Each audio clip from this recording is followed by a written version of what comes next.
Just gonna get 1 second.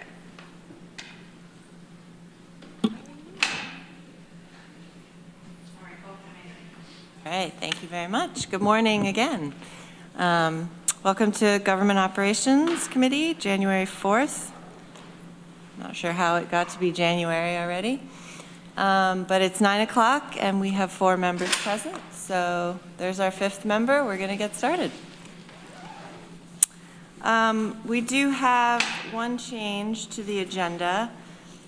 You should have a potential possible resolution for discussion. We don't have to make any decisions today, but you have a copy on your desk just to talk about the blue cards again, and if we want to think about making any changes to the rules for when people speak at meetings. So we'll add that maybe after administration.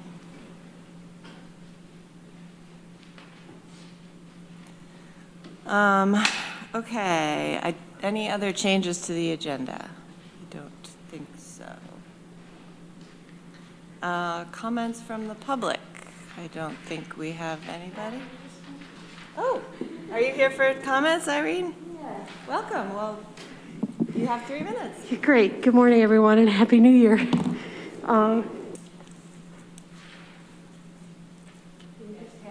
a second, it's fine. We're just starting. So I'm here this morning representing the Climate Advisory Committee. I'm co-chair of that committee. And we had, and to comment about the green building policy. Sorry, you guys, I got stuck in traffic and raced to get here. Do you want to check for changes in the agenda? Let me catch my breath. Sure. Okay. We can do a couple things and then. Thanks. Yeah, no worries. Okay, why don't we go ahead and do the minutes? Rich moves, seconded by Susan. Excuse me. Questions, changes on the minutes? All right, let's go ahead and vote. All in favor? That's unanimous. Thank you. And we have one advisory board appointment to the Historical Commission, Sandra K. List. Term expires December 31st, 2026. Question? You moving that? Okay. Seconded by Mike. Questions, comments? I would just, if I could, Yeah. just say that she's been an excellent member of the commission, has been working hard on our issues with publishing the pamphlets, particularly. Great, great. I'm glad. It's always good to see folks want to keep serving. Okay, let's go ahead and vote. All in favor? Mike, I assume you're a yes. That's unanimous. Thank you. All right. Back to Irene. Great, thanks. Boy, makes a world of difference not to rebreathe your own CO2. So I'm here to talk about the green building policy, which our Climate Advisory Committee approved and was very excited about. We approved it and sent a resolution. I think there's a lot of meeting timing issues of when we met, when facilities and infrastructure met, and now when you guys are meeting.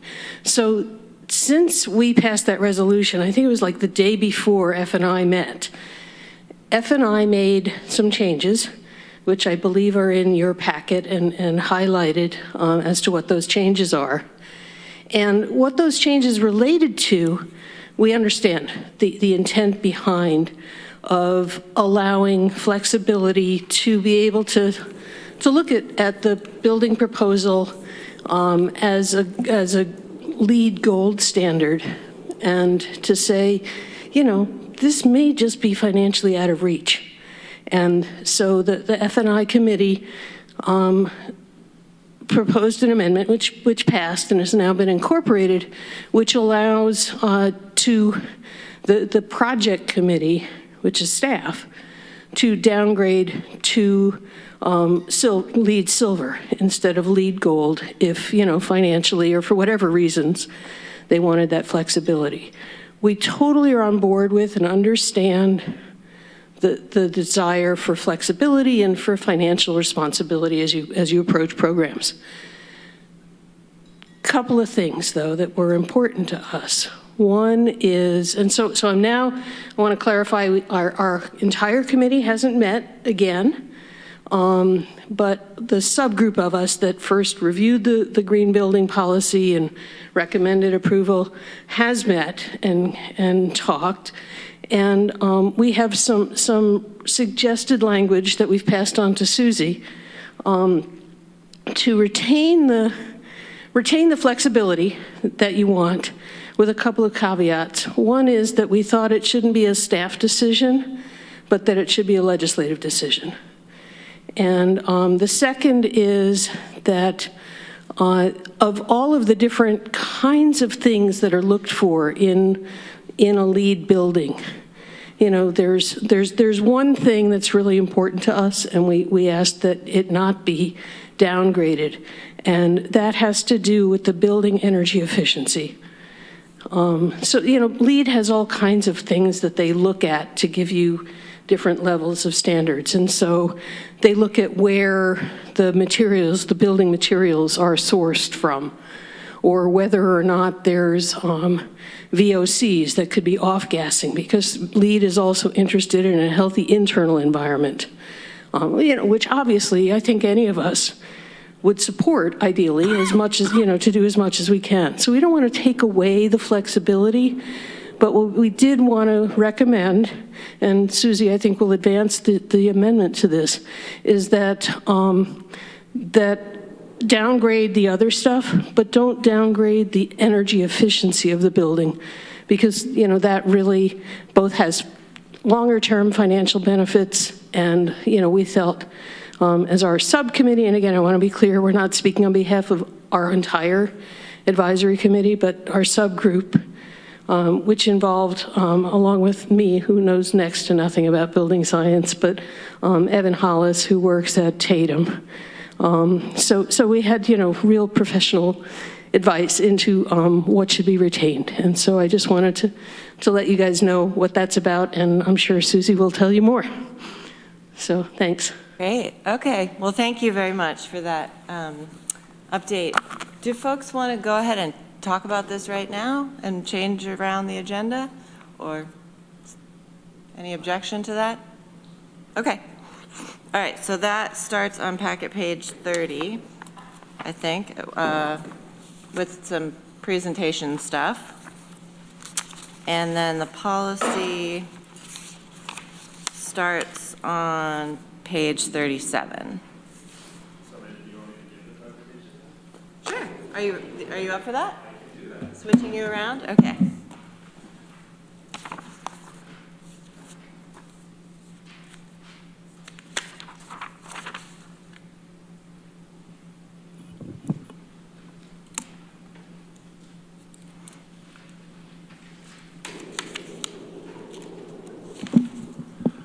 All right, let's go here. All right, thank you. This is nice.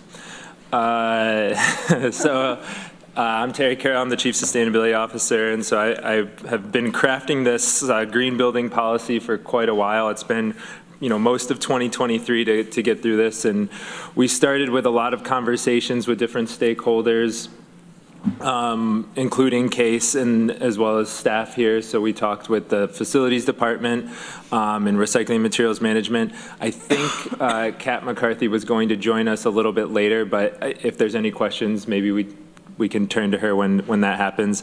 And Arel has been on vacation until today, so I think he's catching up, and unfortunately he's not able to join us at this time. But we did go to F&I and present this, and if there are those questions there, we can turn to that recording, I guess, if we need to. But the reason why we're doing this is the policy was developed in 2013, very slightly modified in 2019, but it's a little bit out of date. Building science changes pretty rapidly, especially right now with some of the technology that's been changing. And we just feel like there's probably a better way to do this, especially as we look towards building some new buildings in the near future. The other piece of this is that we wanted to better align with what some of the county goals are. So the county energy roadmap, the county energy strategy, and then the new recycling materials management rethinking waste plan. The old policy didn't incorporate a lot of the elements that were in those documents, and so we wanted to try and incorporate some of those into the new one. So speaking of that old plan, the current green building policy applied to new construction, renovation, and expansion that was over $500,000.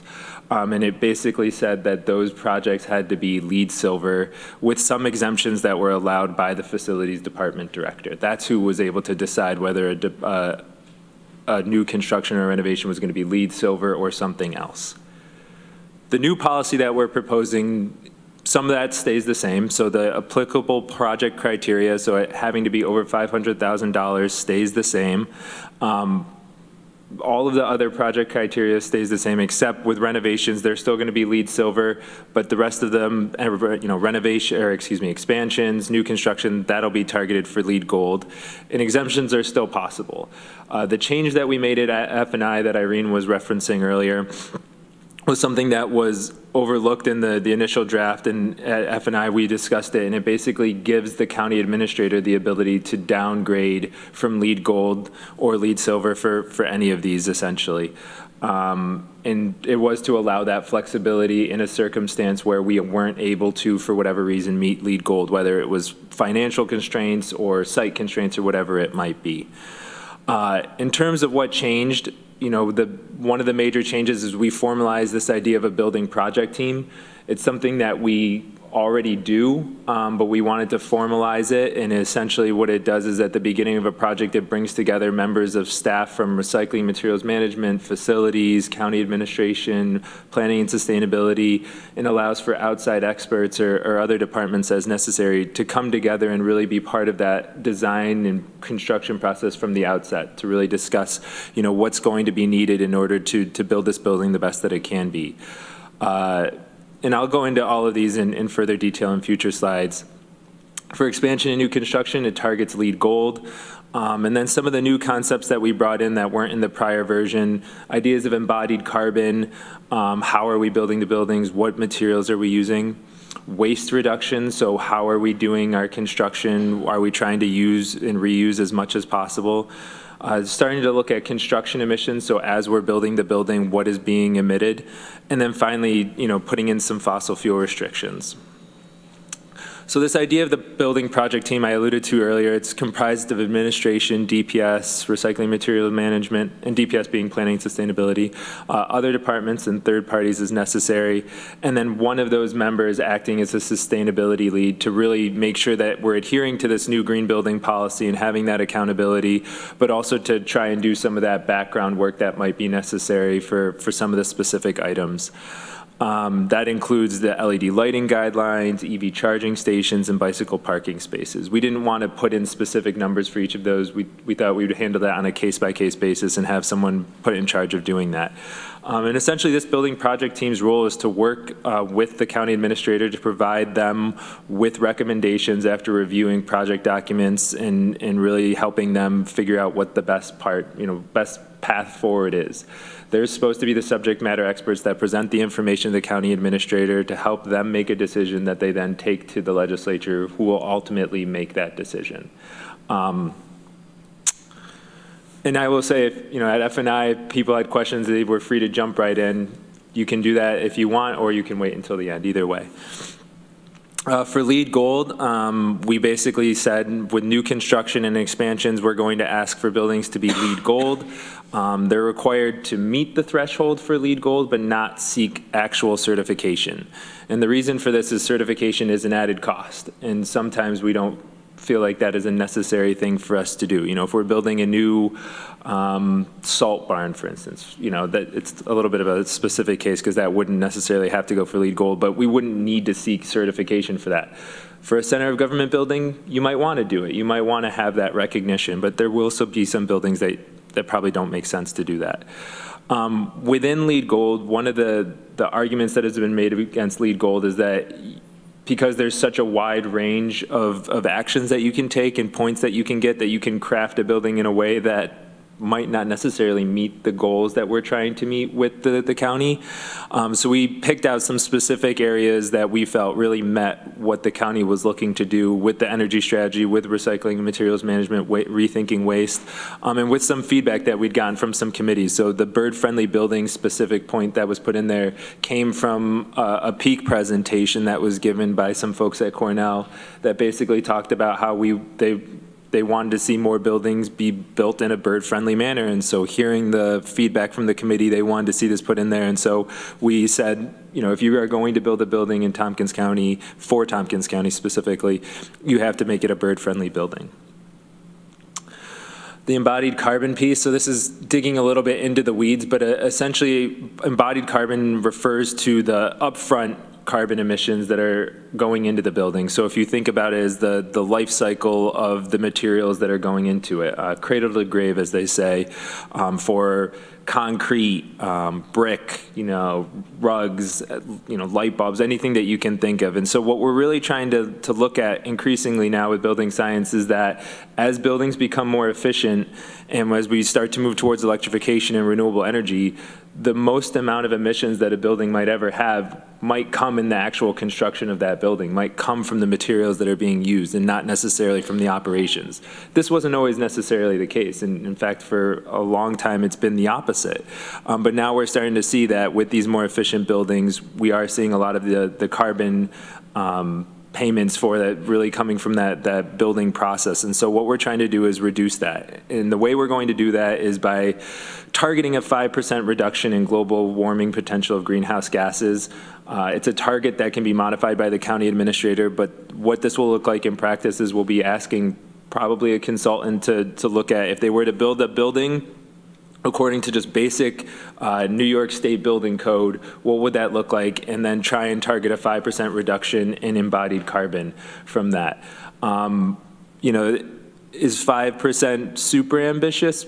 Probably not, but I think it's what's achievable within, especially the financial constraints. And I do think it does demonstrate leadership. This is something that is, you know, probably on the cutting edge in some ways. And then the other piece of it is prioritizing environmental product declarations on certain materials. And so what these are is essentially a nutrition label for building product materials.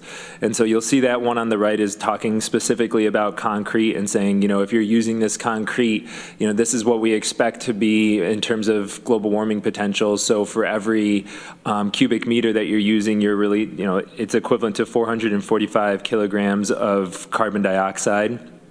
Equivalent. And so that's the kind of thing that we want to look at these materials. We want to be specific in what we're asking for. We want to be mindful of the impacts and choosing better products if we can. But I think as much as this could be about products and materials, a lot of it can also be about how the buildings are designed. So trying to build in a more efficient way in terms of material usage. Can we use less concrete on buildings?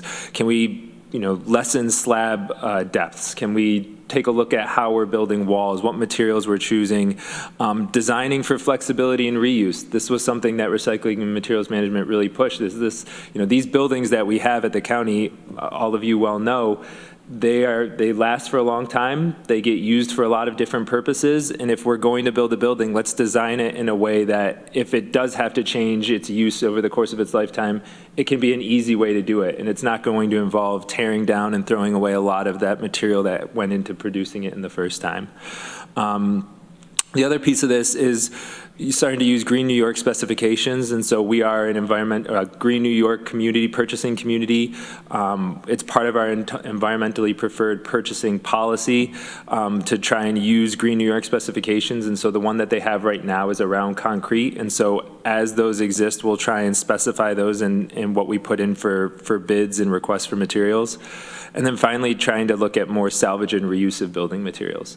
So if we're on a building site and we're using 2x4s and cutting them down to length for a specific thing, what happens with those offcuts? Are they just being thrown away, or are we trying to find an active way to use them in the project somewhere else? And so on for other materials as well. And a lot of that comes back to that waste reduction. So for us, it's considering the preservation best practices during deconstruction. So how are we doing on-site salvage and reuse? Are we looking at what we're recycling? And so we're going to require essentially the construction manager, whoever is in charge of building the project, to put together a waste reduction plan and share that with us and get it approved, and then have frequent meetings to evaluate what is being utilized, how much of it is going to on-site salvage and reuse, how much is being recycled, and ultimately how much of it is going to the landfill. This has been done in some cases, and so at the F&I committee, Arel talked a little bit about how when the public health building was being built, this was one of the things that was done, was requiring them to try and recycle as much materials as possible. I don't know how many of you have been on building sites, but generally what happens is there's a giant dumpster and everything gets thrown in that dumpster. I think what we'd like to see is a couple of different areas an area where things can be reused in the project, an area where we're recycling. So when materials coming in cardboard boxes, those cardboard boxes are being recycled, and not just necessarily everything going into a dumpster that'll eventually go to the landfill. So the zero emissions construction site, this is one where it's a little bit more aspirational, and I think the way we worded it in the policy is that we'll try and promote zero emission construction practices when we issue proposals, and really ask them to be mindful of how they're doing this. On the right there, this is a picture of a battery operated excavator. Not super common right now, but hopefully in the future they will be, but just starting to put it out there that, hey, this is something that we'd like to see, that will look favorably on these proposals, but there's no requirement in there just because we don't know that it's necessarily going to be possible at this point in time, but really trying to help indicate to the wider industry that this is the direction that we want to see, in addition to looking at worksite heating. And so worksite heating uses a lot of emissions. Oftentimes it's these salamanders or ceramic heaters that are just pumping in propane, fuel oil, natural gas to just basically, superheat the air. And so can we try and be a little bit more mindful about how we're doing it? Whether it's, even if we're still using that equipment, is it just trying to use it less by, insulating earlier, closing in where we're doing it just to make it a little bit more palatable. And then finally, this idea of moving to electrification. So for our heating, cooling, domestic hot water, basically all day-to-day use, we're going to be moving towards electrification. So heat pumps, whether they be air source or geothermal, and really looking at fossil fuel equipment to be used specifically and only for backup power generation. And so we still want to acknowledge that right now there isn't a good way to avoid backup power without using fossil fuels. And being a municipality and having critical operations, we can't ever have some facilities go down, and so we're going to continue to need to have these backup power generation that use fossil fuel equipment. But outside of that, we really want to move towards electrification if we can. So the big question that we hear is, how much is this all going to cost? Moving to LEED Gold and a lot of these requirements. And so you don't have to read through all of them, but I just wanted to show that this has been studied for a long time, and there's just a wide range. And I think so much of it is because it's just very much building and site specific and what you're trying to do. And so sometimes it can be a minimal cost. I think the high mark on this is something like 10%, with the low being 0.3%. But it is to say that there is going to be some costs, but those costs could be in terms of soft costs with energy modeling and commissioning, material and equipment costs, deciding that you're going to use certain materials because they have a lower embodied carbon might cost more money, waste reduction strategies, asking contractors to do something that might take a little bit more time, might cost more in labor. But there are some potential incremental cost diffusions. And so a lot of, we live in New York State that has a pretty robust energy code, and especially is improving year by year. And so a lot of what is required in LEED Gold also happens to correspond with what's required in our building energy code as it exists right now. And so some of those requirements that would maybe cost more in other places won't cost as much here because we're required to do them as already. The IRA incentives, the Inflation Reduction Act incentives, so this is something that's relatively new, but that has a huge potential to reduce equipment costs and also contribute to energy modeling.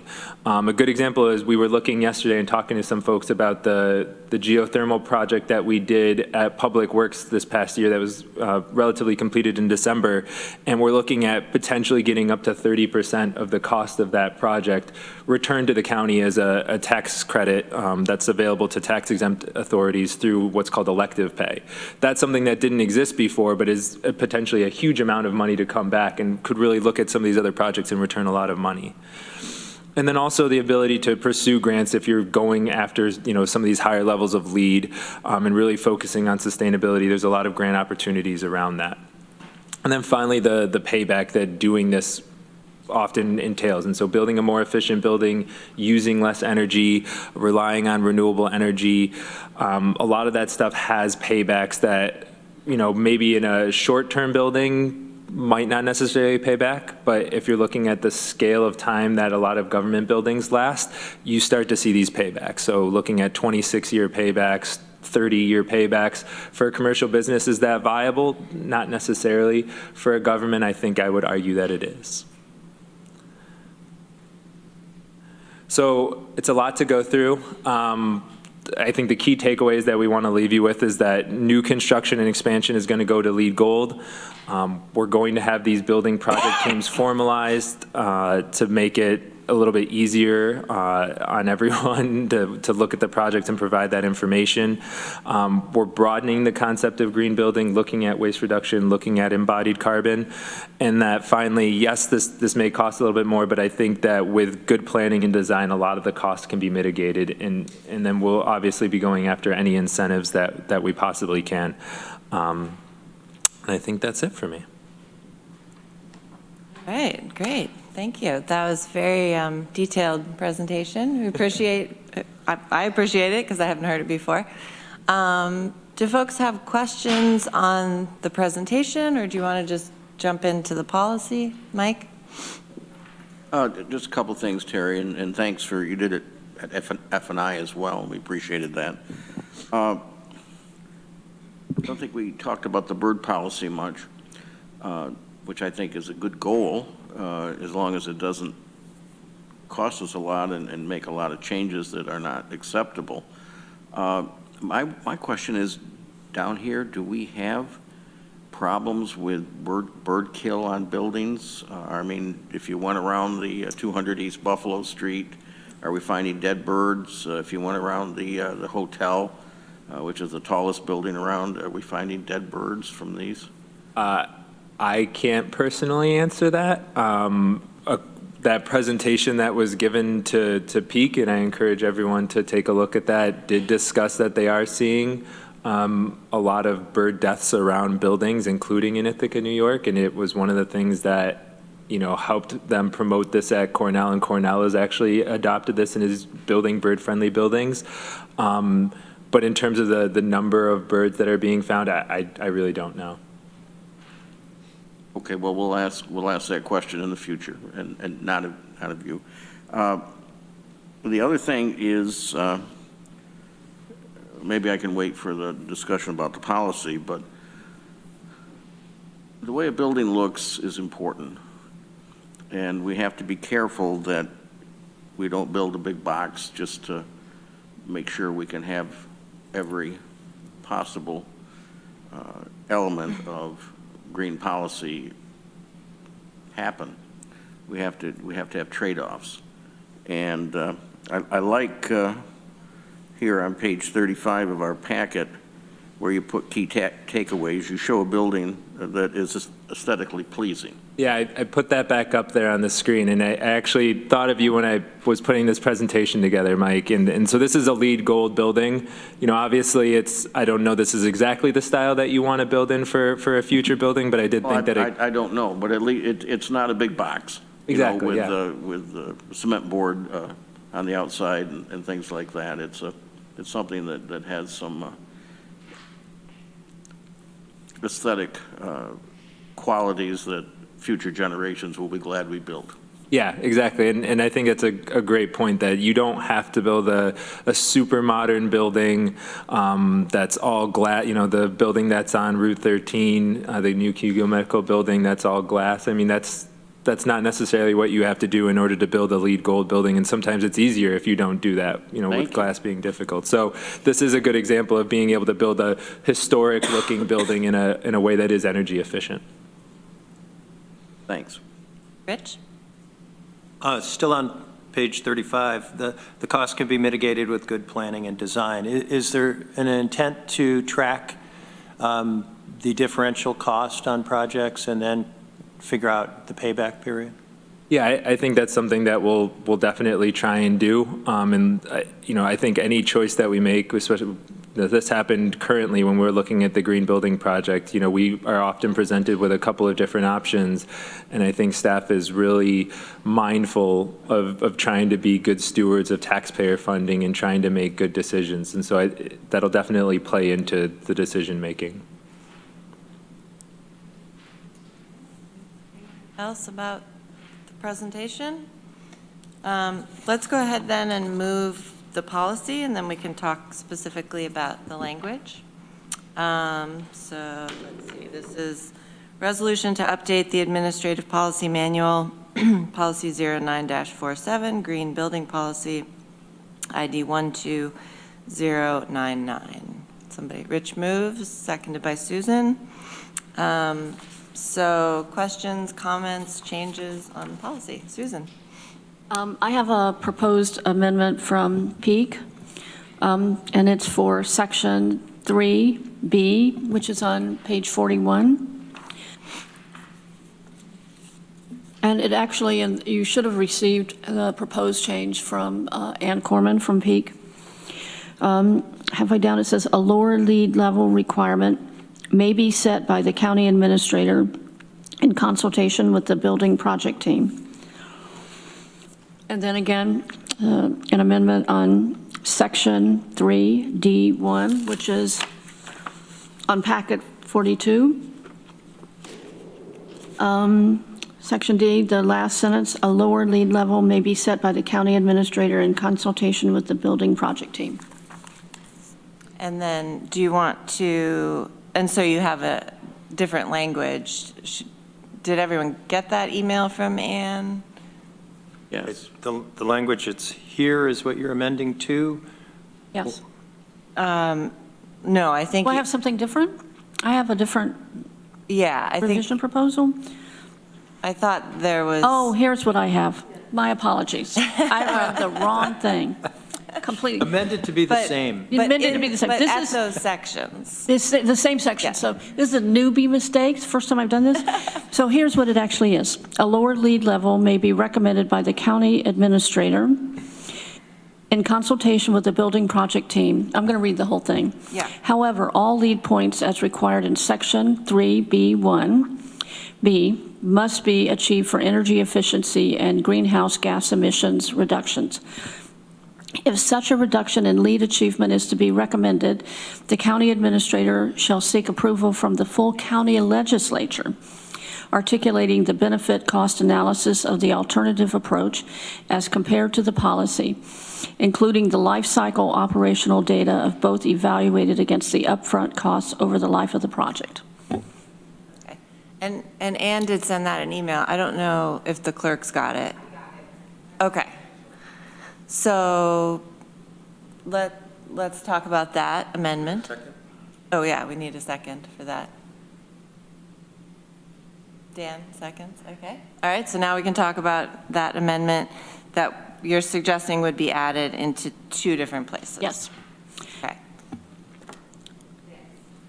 I definitely want to hear it read again, but my small first impression going through, the word must just caught my ear, and I'd be interested in changing it maybe to shall. It means the same thing to me, but must is a funny word, It means there is no, I don't know. Anyway, that's my first thought, but I would like to hear the whole thing again after other people have commented. I wouldn't mind it being read again. Okay. Is she making? Okay. A lower lead level may be recommended by the county administrator in consultation with the building project team. However, all lead points as required in section 3B1.b must still be achieved for energy efficiency and greenhouse gas emissions reductions. If such a reduction in lead achievement is to be recommended, the county administrator shall seek approval from the full county legislature, articulating the benefit cost analysis of the alternative approach as compared to the policy, including the life cycle operational data of both evaluated against the upfront costs over the life of the project. A little wordy. It's a mouthful. Is But Katrina making copies? Yes, Katrina's making copies. Okay, other thoughts? Rich? I'll jump in. I don't think I'm going to support this change. The reason is the policy is a policy, and I don't think there's any question here what we're trying to accomplish. And I pity the poor county administrator that would try to pull one over on the legislature. If future legislators say, no, we don't care about green buildings anymore, it doesn't matter. The policy would change then. I have some familiarity with LEED and energy building standards because I'm a part owner of a company that works in this area in the residential space doing energy certification of energy and water efficiency. And I guess my quibble with it is these are really complicated standards. You know, for the residential space, it's multivariable math. In fact, the whole standard is math.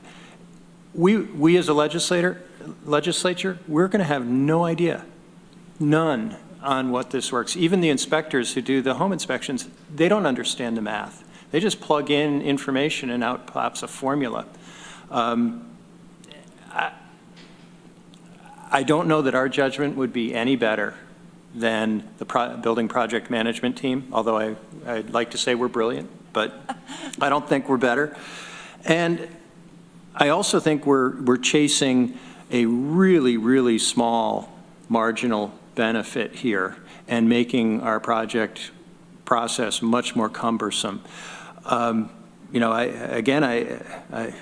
You know, we're awesome in our power and everything else, and maybe we should make all decisions, but I don't think we're any more qualified to do it here. And I have another comment about the policy. I guess I can make it now, and I'll digress just for a second to talk about the Hang on. residential space. Is it Okay. related to the amendment? I'll wait. Yeah. I'll wait. Let's just talk about the amendment. Susan? Irene just reminded me that the very first sentence in this was recommended by F&I. A lower lead level may be recommended by the county administrator in consultation with the building project team. And that's the part that was added in. Yeah. Well, this says may be set. Okay, Irene. But the language here is may be set. Are you saying may be recommended?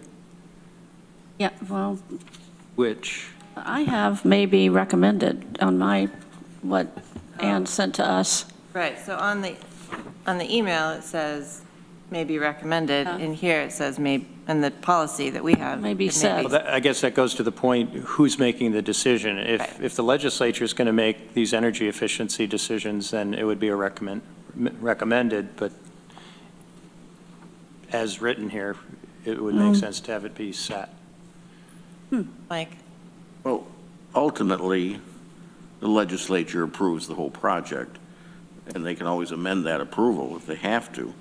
I think at F&I, we were just concerned that there not be things happening that the legislature wasn't aware of at the time and didn't have an opportunity to weigh in on. And I think that's what we were trying to do here. Dan, I agree with you about must on this, the standards that we have to achieve, thinking about it. Could change that to may, for example. But I do think, and as Rich said, this whole policy, it says the direction we want to go in. And how we get there sometimes requires a little bit of sausage making, but we need to try to achieve that. Sitting here thinking, all I can remember is something similar to this was when we built the Human Services building back in the 90s. One of the issues that came up was, should we do construction methods in that building to make it more earthquake resistant,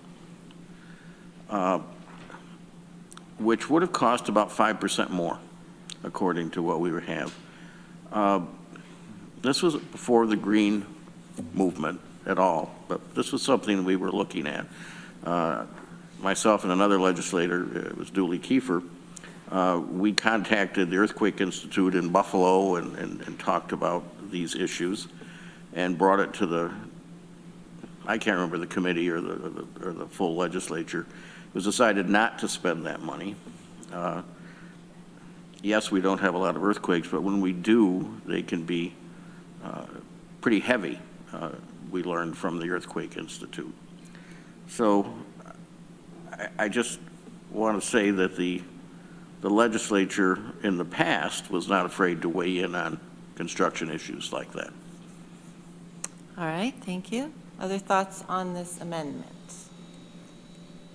And, okay, I just a question on which word are you suggesting? Must. So where it's in the second sentence, the second line of the new wording. However, all lead points as required in section blah-de-blah shall? I would go with shall, but that, No, shall is required. Shall is Close to also, must? yeah. Go with may. I'd be fine with that. I think it really does say the same thing. May still be achieved for energy efficiency and greenhouse gas emission reductions. Or should, you could say should.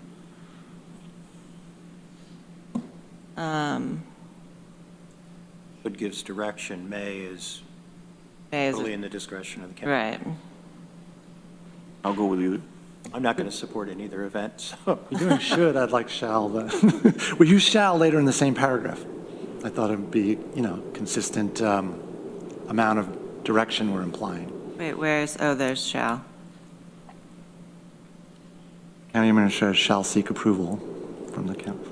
I don't know. It's not a big deal to me. I'll accept whatever. Katrina, do you? Oh, okay. I'm waiting to see what happens too. Okay, is that amendment to the amendment to change must to shall? Friendly? Who, No. So, they, let me- okay, but it's not to Mike. question. So I just have a Not question. shall. So I want to make sure I understand. So we're recommending or proposing that, however, all lead points as required in section 3, point B, point 1, point B, should still be achieved? Is that what we're proposing? All right. Should, okay. Should? Sure. So that one word. So is that unfriendly to anyone? Mike? That's fine. Okay. So then we're accepting that amendment to Susan's amendment.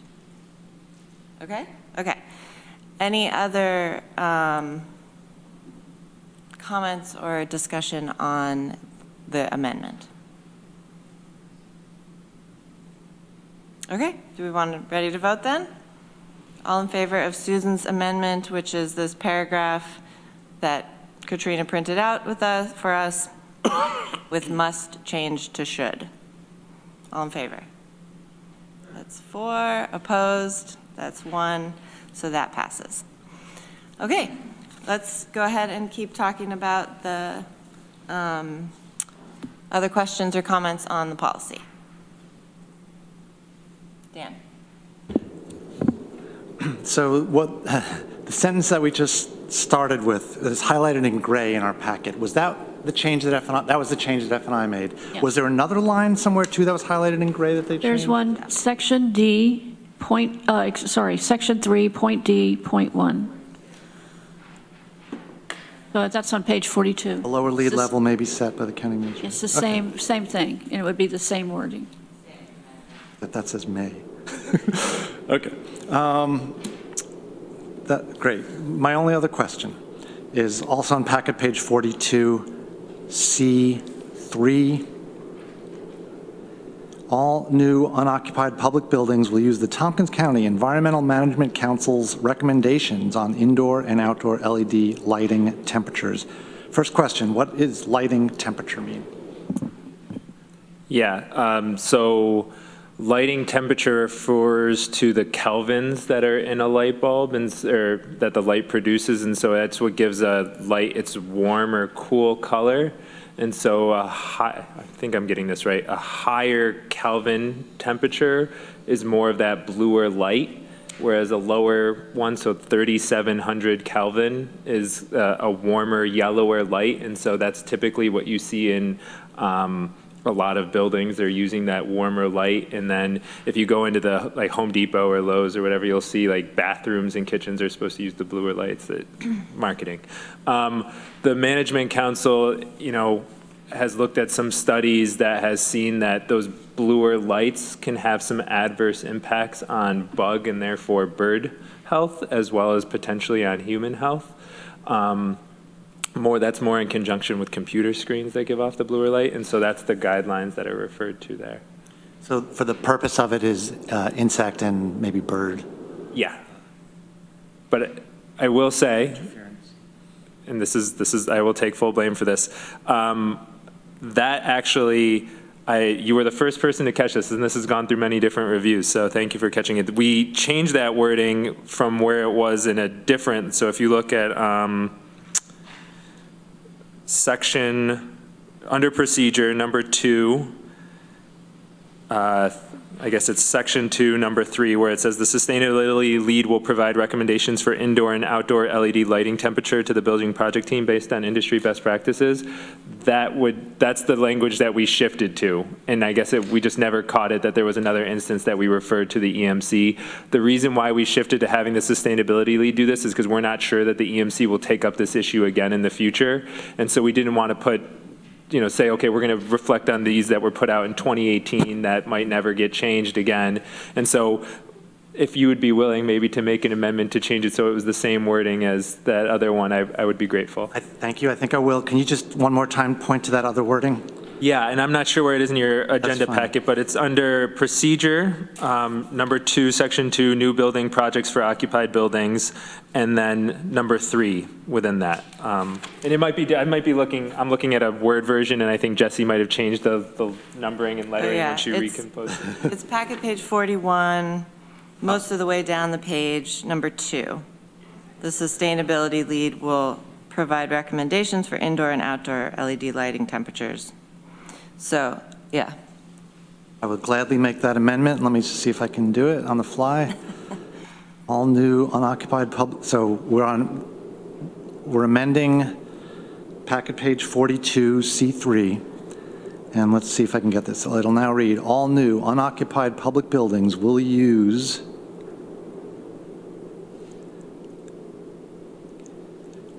recommendations for indoor and outdoor LED lighting temperatures as proposed by the sustainability lead. Does that? That's very good. Thank you. Does that accomplish it? That would accomplish it, yes. Very good. Everyone Did, get that? Jordan, you get that? Okay, yeah. I don't mean to put you on the spot. I just can't do it again, so. Okay, is that friendly? Is that unfriendly? Friendly. I have just one question. Yeah. That doesn't mean we can't use white light, right, as opposed to yellow light? No, it doesn't. It would be the recommendation. I think we'd try and look at best practices and what's commonly being used, but yeah. Okay. All right, other questions, comments? I just had one thing, if I can find it. So when you talk about the building project team under policy, you describe it, that's page 39, policy number B, letter B. The county administrator or designee will designate a member of the building project team as sustainability lead, and then it explains that. But it's kind of repeated, I mean, it is repeated on page 40 under procedure A. And well, two things. I wondered if it needed to be in both places, but then also under the procedure section, it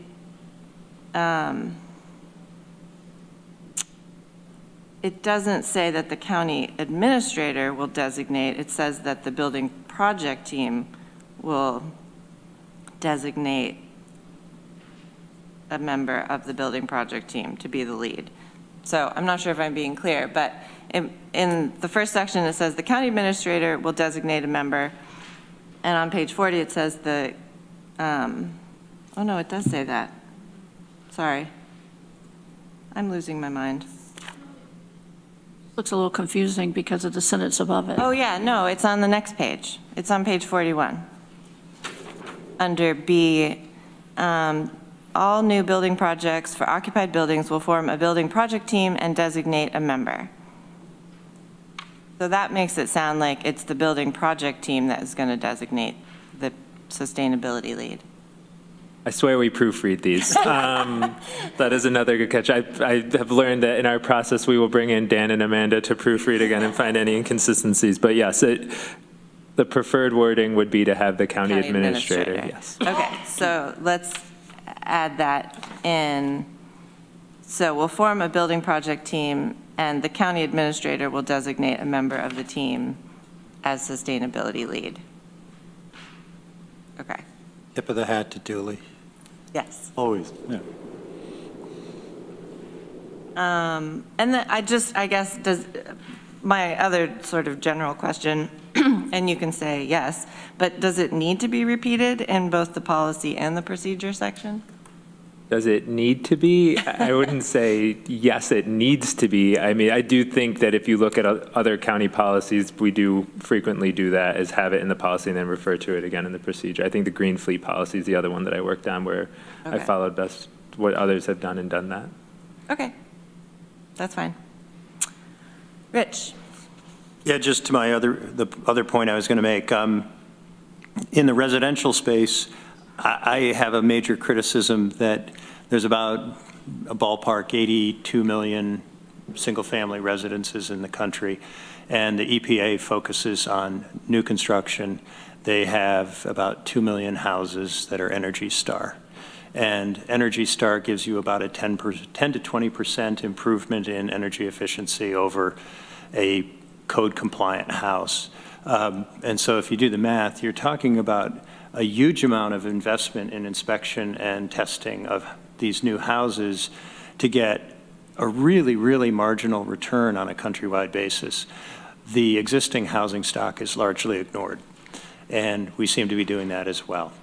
I would suggest maybe we want to change the title to Green Construction Policy to make it clear what we're doing here is this is new projects. This is not our existing stock. If we're going to call it a green building policy, I believe we should try to develop, I'm going to support this today, but we should have some corollary to this on how are we dealing with the buildings we already own and are using.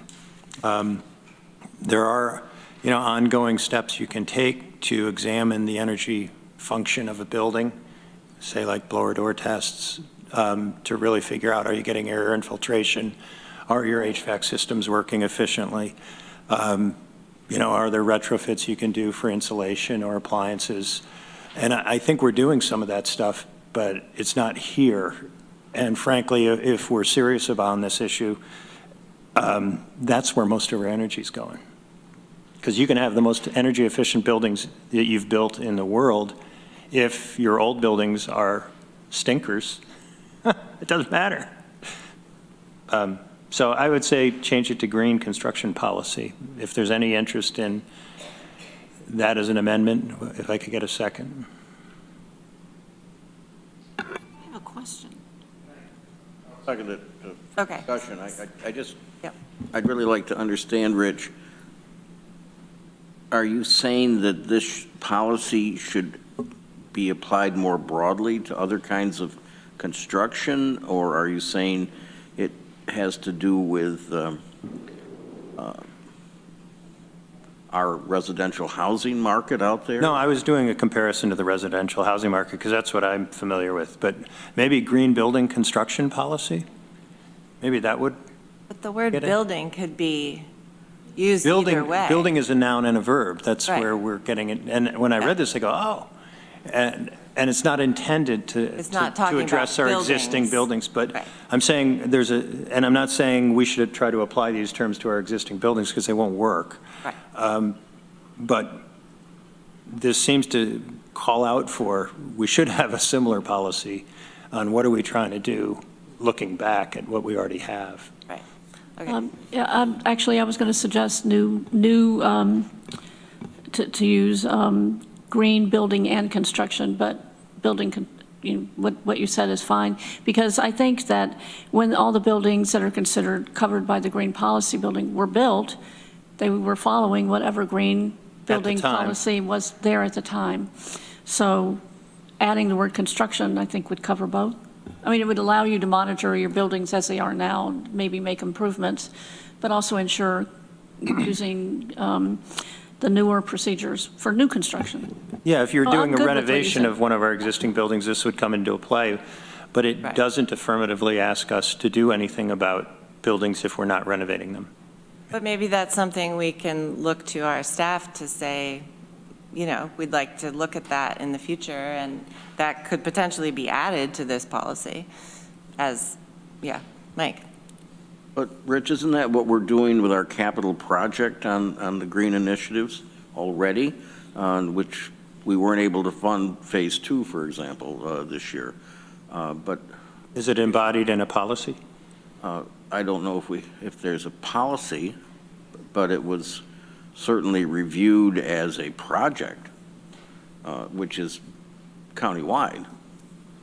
Yeah, I think. Maybe that's enough. We don't need to create work for ourselves, but if we're going through the effort of building a policy here to talk about new construction and renovations, we seem to have a gap. Yeah, no. Maybe we don't have any appetite to do anything about it, but Okay, guess so we what's should. your proposed amendment? I would change it to green building construction policy Construction is, or construction and renovation policy. pick one. Green building construction and renovation policy. Construction and renovation. Is that friendly? I would like to hear from Terry. Okay. I'll admit to being somewhat ambivalent to the change. I care what's in the policy itself. The actual name of it means less to me. Okay. Is it unfriendly to anyone? Okay. So then we'll take that as an amendment. So it is now the green building construction and renovation policy.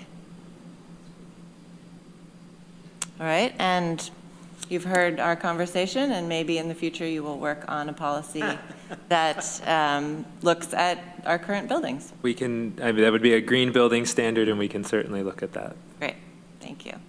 Anything else on this? We do have another big topic to talk about.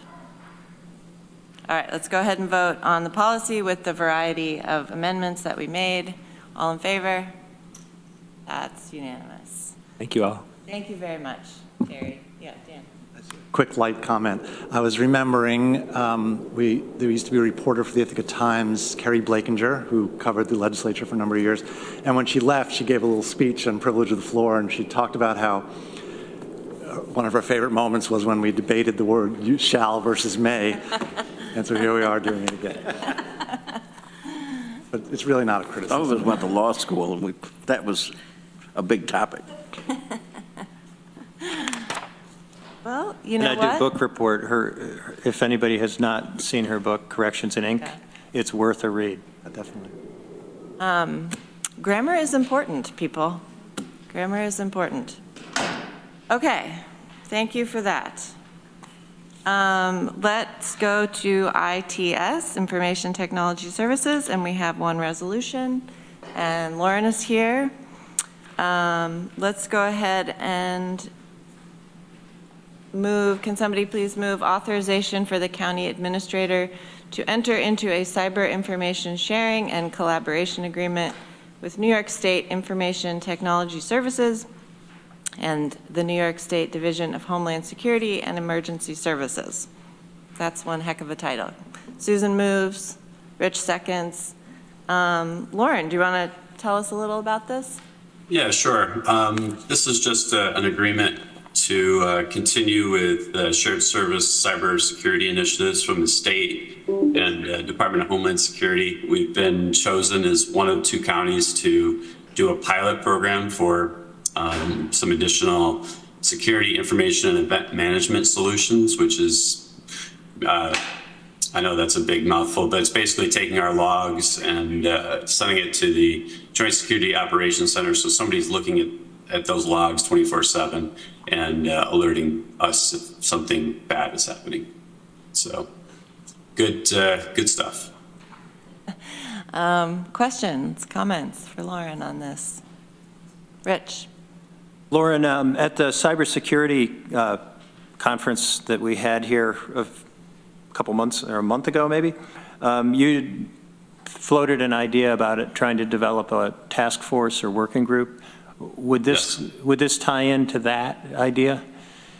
No, this is these are just services that are being offered and paid for by the Homeland Security and New York State ITS for actual solutions that we normally would have had to buy ourselves. So they're going to implement them for us and help us support them. So the IT steering team that we talked about is different. And, you know, that's an internal group that I would love to update, you know, that team on these kind of things and dive into the weeds to tell you exactly what all the mechanics behind this is. But yeah, we still want to do that innovation or IT steering team. Madam Chair, if I could ask, this might be a really useful thing in 2024 to get Lauren to come talk to us about, because the need is pretty urgent, and it seemed like a very useful way for the legislature to get educated a bit, indirectly. Particularly about cybersecurity? Yes. Or, yeah, definitely. I don't know, I went to part of that day-long seminar thing, and it was, the part that I was there for was very informative and scary. So definitely we as, you know, this committee and legislators could use some more information on that. Would love to. Great. Any other questions on this resolution? All right, all in favor? Unanimous, thank you. Lauren, any other updates or anything from your department? Nope, I think that's good for this morning. All right, thank you so much. Thank you.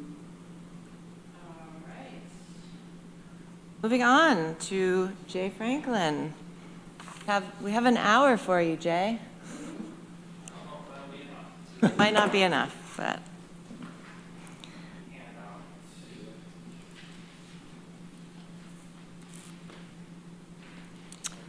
We do have a resolution, but we're also, Jay has some other information he's going to share with us. We're going to talk about some other things first and then go into the resolution. Lots and lots and lots of numbers.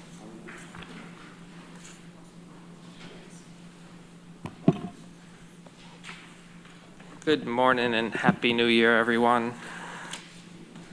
Good morning. At the last meeting, I got asked, hey, do you have a list of all of the taxes that have been generated over the last few years? So, yeah, I do. I got a whole bunch of them.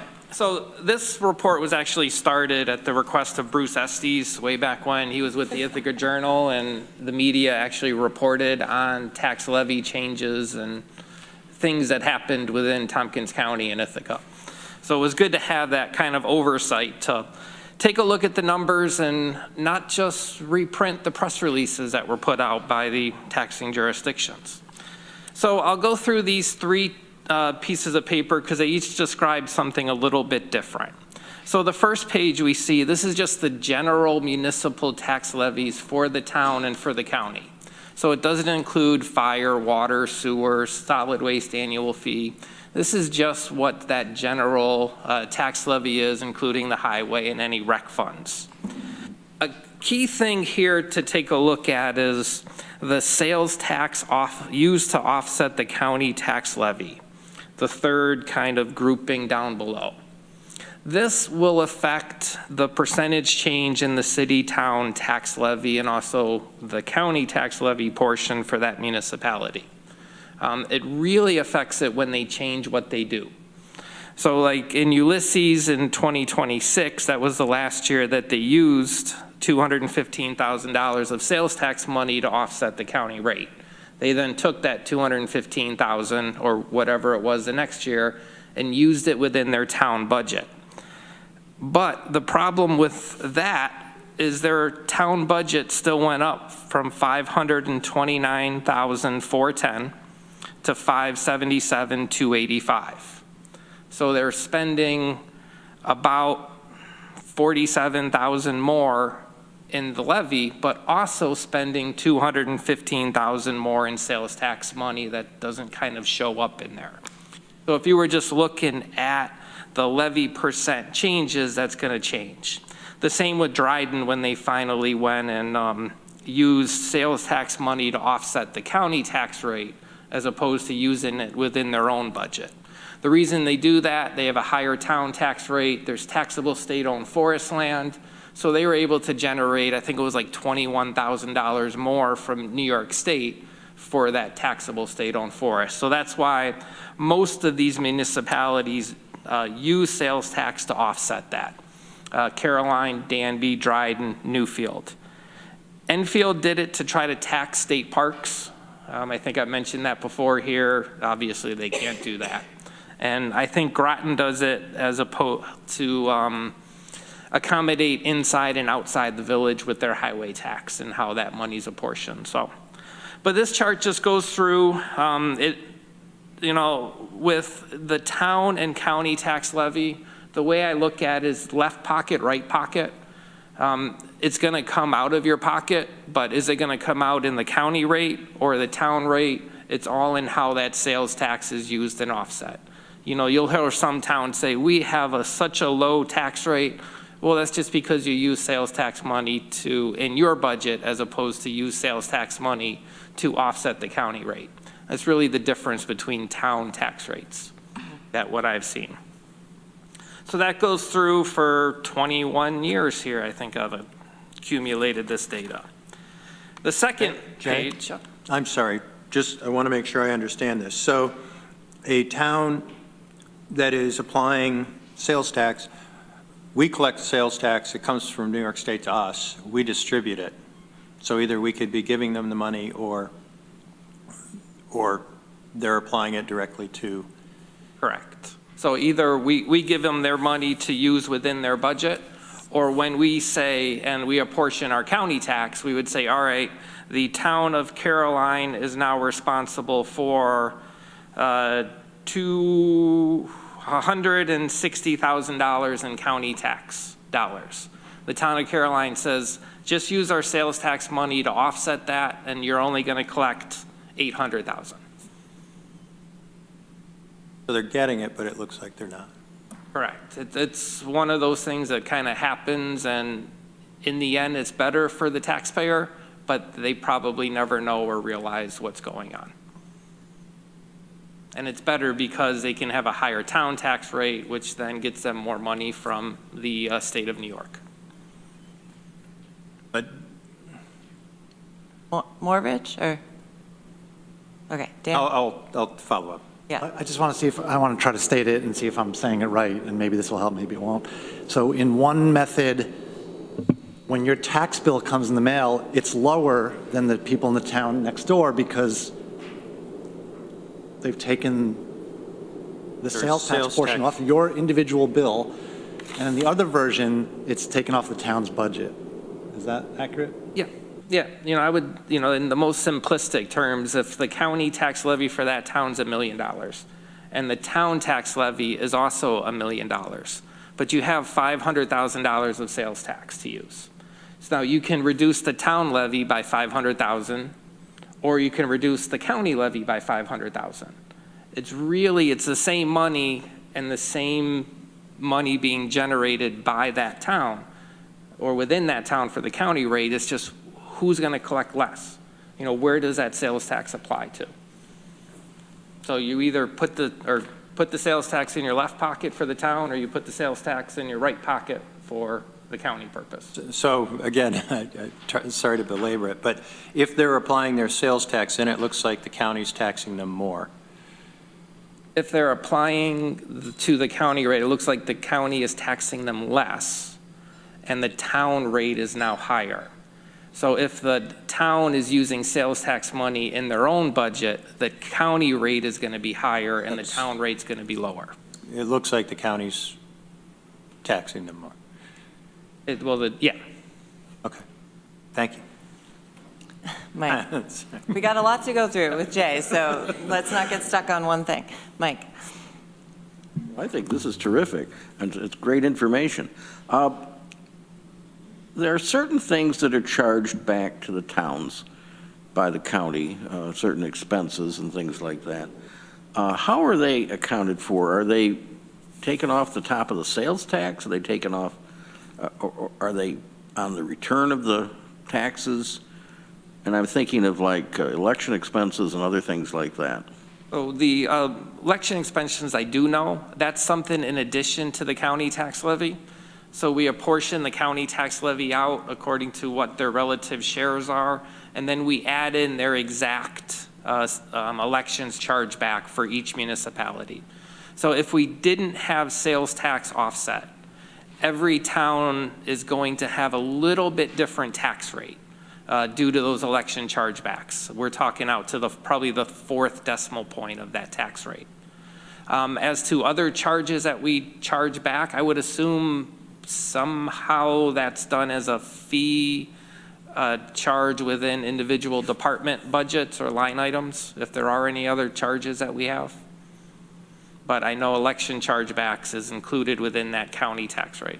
Well, I know some counties charge back their community college student chargebacks from other counties to their towns, which we don't do. We absorb that. That's another thing that we do for our towns. And the reason I'm bringing this up is we've been talking about the new emergency rapid response system, and I've just been wondering if there might be a way to charge a portion of the costs back to the municipalities that way. I think we could take a look at it with Holly and see what legally we can do, but I think that would be something that's possible. Thanks. All right, page 2. Pretty much the same thing, but we are now adding in all of the charges. Water, sewer, fire, ambulance, solid waste annual fee. All of that good stuff just comes right into here. And then be cautious when you're looking at the overall percentage increase or yearly increase for those places that have done something different with their sales tax.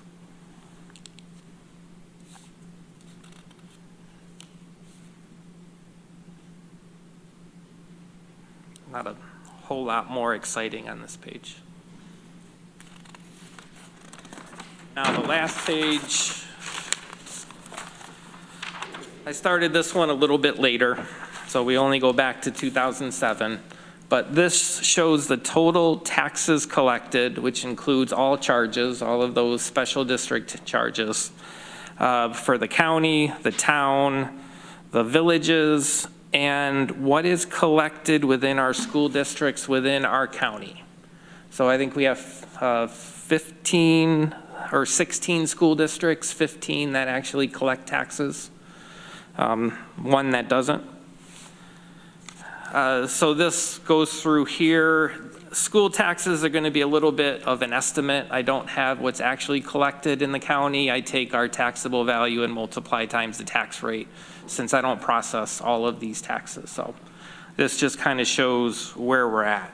You can kind of see a line in between the 2011 and 2012 assessment roll. That line is when the 2% tax cap was instituted. And if you just kind of look, taxes have gone up more after that 2% tax cap than what they did prior to it. So that's always something interesting to take a look at. I don't know the reason behind it or the motivation before it, but it may be, you know, you'd need to use it or lose it in your tax levy increases. So that's kind of leads me into why I'm here.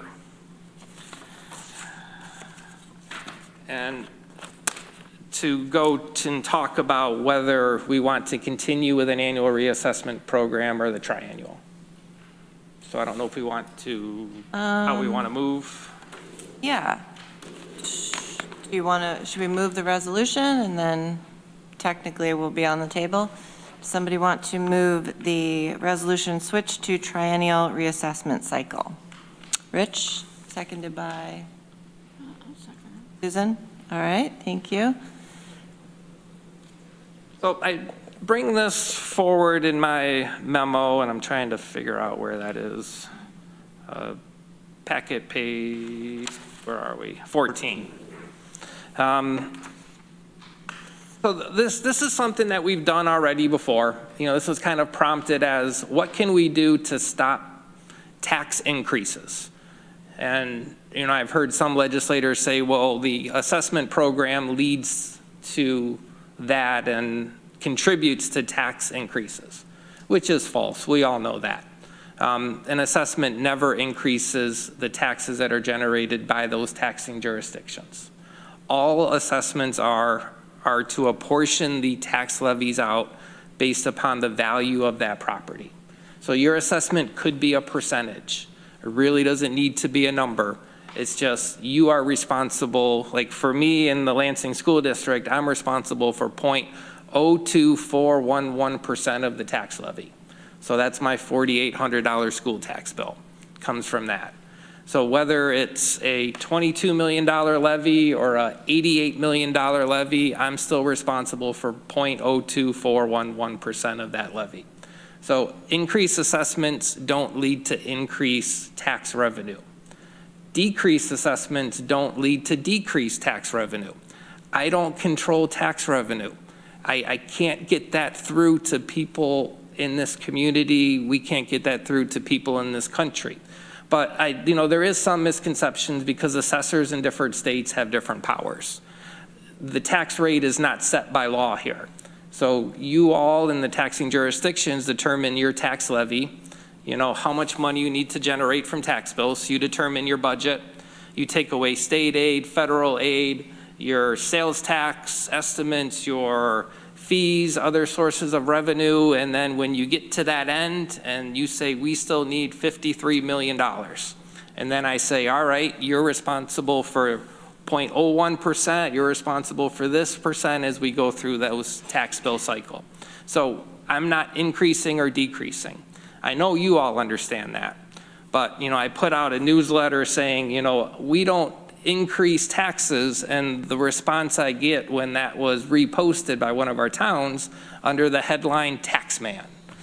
I'm not a tax person. I'm not. I don't want that position. I don't want that authority. If I had control of spending, I don't know if anyone would want to live here because we'd spend a lot less money. And I don't know if I'd want to live here. So I don't want that power or authority to do that. But it is something that's becoming increasingly more prevalent.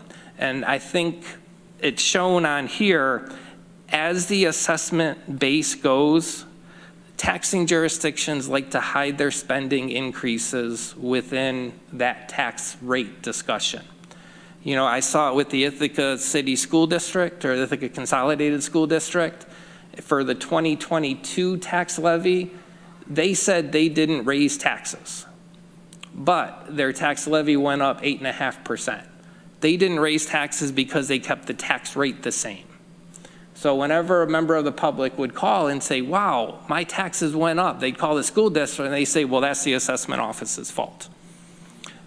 No, we just apportioned that, but we didn't increase it, and it's kind of hard to fight those taxing jurisdictions in the media that they can put out. So we just kind of go on in the background. The same discussion you see all the time from the city of Ithaca. The town of Dryden this year, there was an article in the Tompkins Weekly. Their taxes were down 2%. Well, their town levy was up 10, fire levy was up 11, and ambulance was up 13%. That's all fine and good. They need to spend that, but the public needs to know who's responsible for what and needs to put the scrutiny on the correct people. I'm more than happy to have any one of my assessments reviewed, scrutinized, analyzed. If I'm wrong, we'll correct it. You know, I don't care what people's assessments are, but I want them right. But I can't defend, justify other words that my vocabulary doesn't comprehend about taxes. You know, you don't complain to your clerk at Target about your sales tax that you pay. That's really all my office is just an administrative cog helping to apportion those taxes out based upon everyone's fair share. So one thing I looked at, you know, if we look at this last 5 years of history, you see in the 2022 tax year was our 2021 assessment roll, which is kind of that first year after COVID. Really weren't sure what was going on. New construction really wasn't happening. The tax base only went up 1.8%. Tax levy gross only went up 2.3%. The next year, everything started open up. Real estate market went crazy. Tax base went up 8%. Levy went up 8.8%. This was one of my questions, and this is the moment to ask it, because when you say that, whose tax levy are we talking about? That is a combination of all of the towns and counties' tax levies within there. Okay, thank you. But not really, I mean, the county tax levy did not go up very much. Zero for a couple of those years. Well, a little bit, right? But I think it was 0 for 2 and 3, and then the 2% this year. okay, yeah, okay. So, you know, we've done this before. We've had this discussion, and I put the minutes in from those prior discussions so that you could take a look. And reading back, you know, most of the speakers said, yes, it's not the assessments problem, it's the spending problem. So did we learn anything when we did that? So I have the next chart down there that shows the levy change in 2003, 4, 5, 6, and there's an error in Lansing's in 2004. It's supposed to be 8.78%, not 87. They're not that bad. But if you look at just, say, the 2006, 10% for Caroline, 10% for Danby, 32% increase for the town of Ithaca. 10%, 21%, and then we went to a change to a 90% level of assessment for 2007 levy.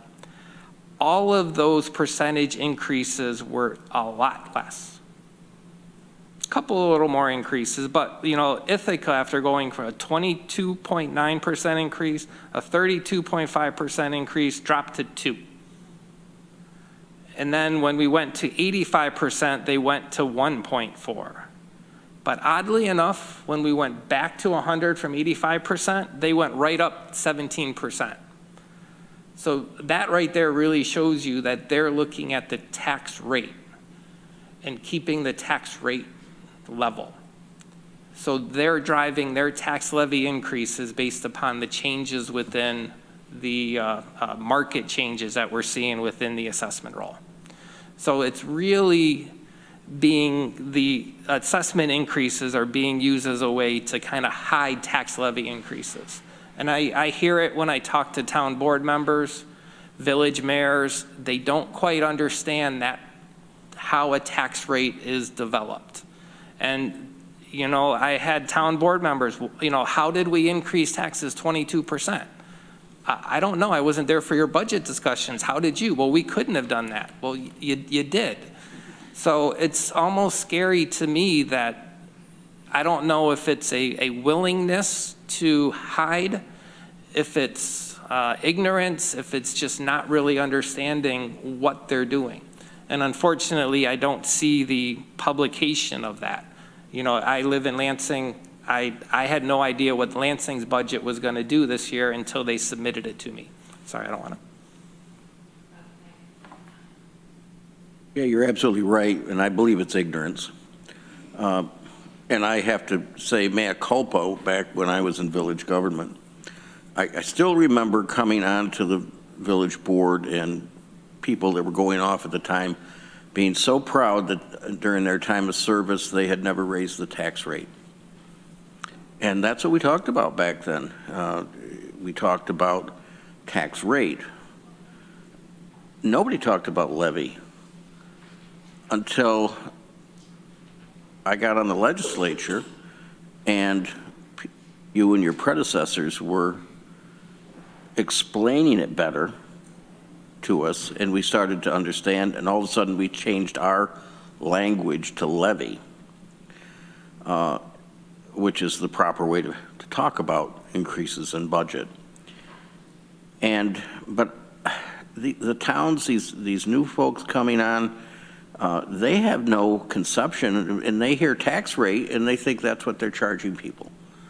And I think we need to do a better job, and I'm not blaming you, but I think we need to do a better job helping our other municipalities, the people that are coming onto those, and they're volunteers, just like in the villages and in the towns, to understand this. And I tend to make copies of what you just handed out and give to my town board and village boards because I think it's wonderful information. But I just know new people coming on have no conception of exactly what you're saying.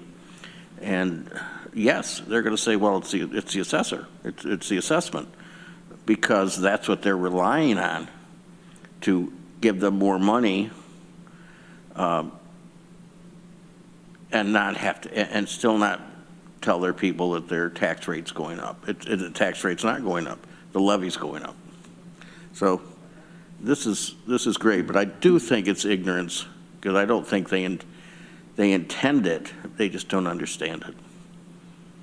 No, and that's one thing why I'm being more vocal about this. It was kind of the policy of the assessment office to not speak out on things that we're not responsible for. So we were just responsible for the assessment.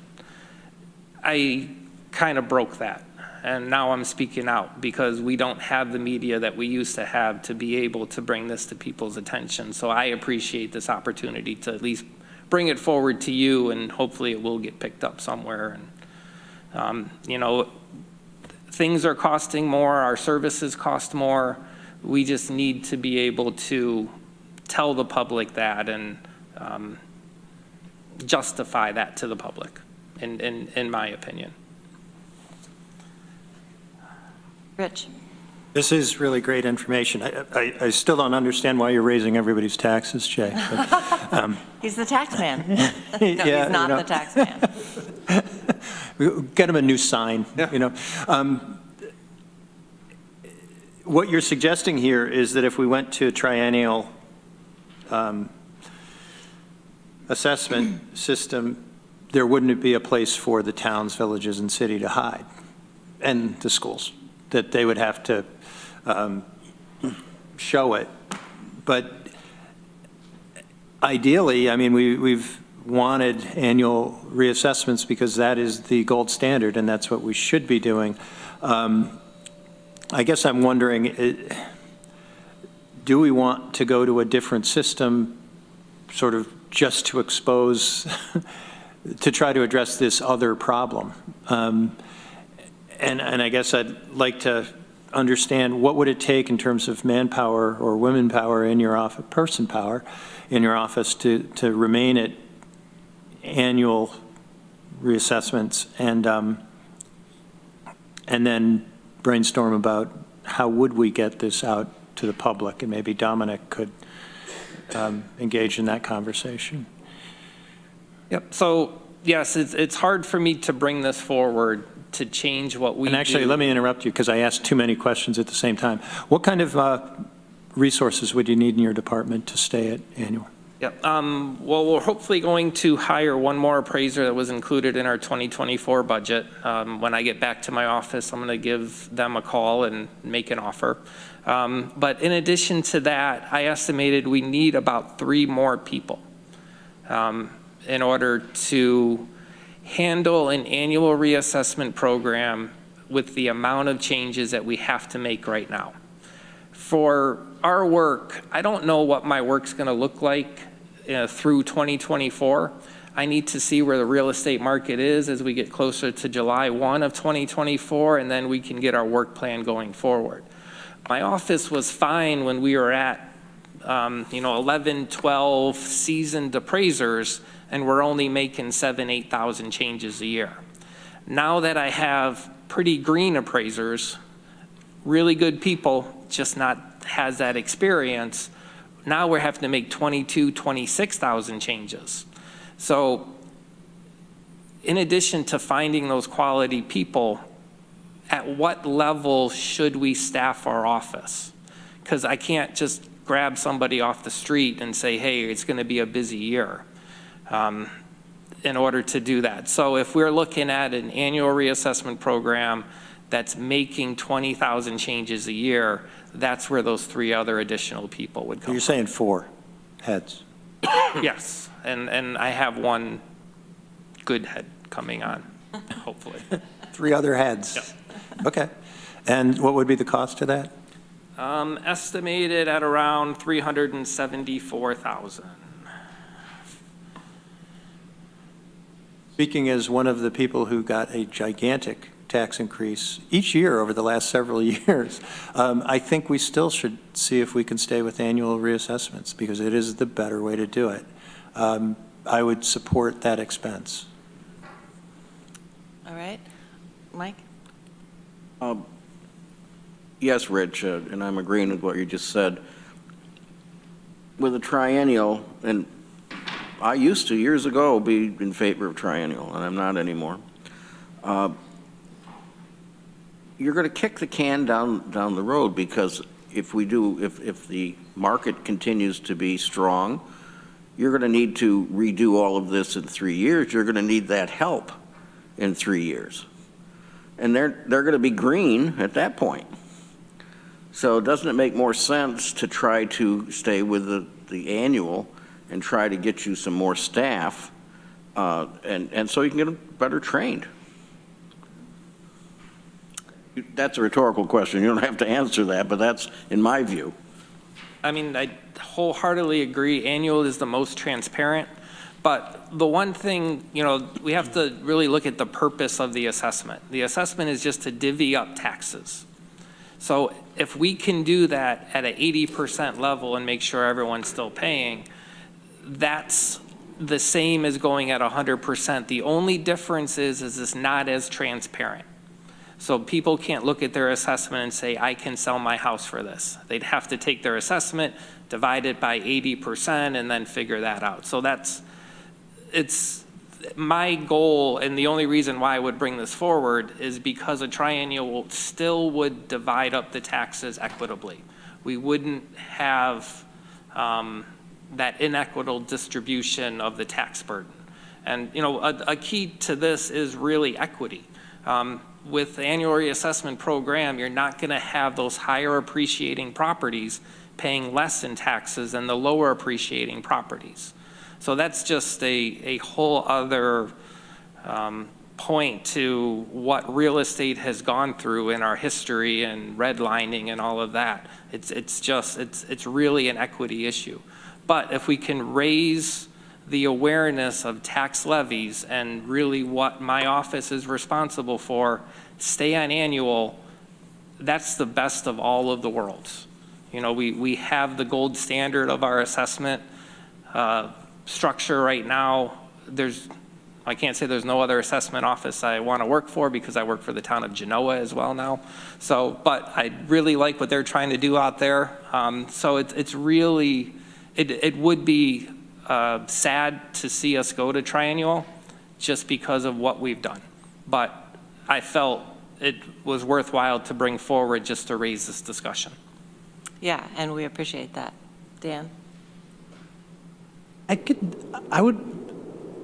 Could you really use a better understanding of what it would look like to an average homeowner over the next 3 years if we were at a triennial review compared to, or assessment compared to an annual assessment? TCAT has a triennial review. I keep switching those words. So does it literally mean that all things considered, my assessment would not change the next 3 years? No, because the New York State real property tax law says all property must be assessed at a uniform percentage of value every year. Now, 99% of the assessment units in New York State don't follow that. There is no state authority to force any sort of reassessments. You know, I've said this hundreds of times. There have been towns that haven't done a reassessment since the Civil War. That there is no equity within their assessment roll. So what would happen is I would then determine, like say for the 2024 assessment roll, we're probably looking at 20 to 25% increases on our residential properties this year. We've gone out and looked at every municipality from the public road to appraisers in the car from July and through last Friday. So when we send these out in February, we're looking at 20% increases. So what would have happened if we went to triennial is rather than a 20% increase, the level of assessment would drop from 100 to 80%. And then your assessment would only be adjusted to get you to 80% of your value. So the majority of parcels wouldn't have to see an adjustment. But if you put in a new addition and you didn't get a building permit and we collected on that and you were going to go up 50% in your value, you would then only see an assessment increase of 30%, because that 30% increase would get you to that 80% level of assessment. So that would cause the tax base not to grow and the tax levy increase not to be hidden in the tax rate discussion. If we were today to switch to triennial, do you still send your staff out next July to start driving around the county and looking at every house again? No, because I don't know where the real estate market's going to be on July 1 of 2024. Okay. So we kind of have to wait until May, and then we'd say, all right, if every property increased by 5%, we would just change that level of assessment from 80% to 75%. Nobody would get an assessment change. On an annual, if everybody went up 5%, everyone would then see an assessment increase of 5%. A triennial assessment had been in place this year. Would you have sent your staff out from July to December? Yes, but probably not in all of the locations that we did. Say a little more about that. Yeah, because we take a look at our assessment, how they compare to sale prices. If we're consistently low in an area, we could trend that area up. So we could say, all right, all of our sales in this area are consistently 15% low. We could trend that up by 15% because we know all of those values within that area are consistent. But if we look at our sales and some are right on and some are 50% off, we have no equity currently on the assessment roll. So that's when we need to go out and take a look at it. Why can't you do that under annual assessments? Well, we do that.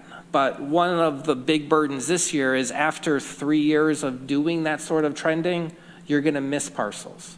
And we need to get out there and look at the field. You know, we're supposed to get building permits from the towns. That's always a challenge. People do a lot more work to their properties now that we're in the Lowe's, Home Depot kind of society, and you know, you can DIY it yourself. So we have to be out there in the field to really see what these changes are happening. You know, there's no replacement to seeing a house with your own eyes. I'm trying to get like a picture of what a triennial assessment looks like compared to an annual from a point of view of a homeowner. The big difference would be how frequently and how large your assessment increase letter would be. That's really the difference. And it's really hiding it. Because if we went to an 80% level of assessment, I'm going to change everyone's market value by changing that figure. But in an annual reassessment program, we go from 100 to 100%, and I send out a notice to everybody. So that's the most transparent way to do the assessment function. If we don't worry about tax levies, there is no question annual reassessment's the best way to do this. If you're looking for equity, if you're looking for fairness, if you're looking for the most transparent way to do it, 100% annual reassessment's the way to do it. Okay. We still have a little time. We can keep talking about this. I think we asked Jay last month to bring this resolution so we could have more specific conversation. I did tell all the legislators that we would be having this conversation. We can move this forward and have the full conversation at the legislature to shine more of a light on it and have you come and talk there, or we can not. Mike and then Rich. Just want to mention, I think maybe I said it before, but the last time we switched to the triennial, I think was 09, you said? For the 06 assessment. Oh, 06 to 09 or whatever it was. When we went back after that to the annual and the assessments jumped up, people were enraged. Right, because I think exactly what Jay is saying, you don't see that for a couple of years, and then suddenly it happens again, so. Rich? Yeah, I moved the resolution to get it on the floor, but I'm thinking maybe it's premature, and I don't want to put my colleagues on the spot, but I suggested, let's get those 3 head count, and let's continue as we are. Mike suggested he would be in agreement with that. Again, I don't want to put you on the spot, but I'd love to hear what you guys are thinking, because maybe that's the direction to go rather than the resolution we have before us.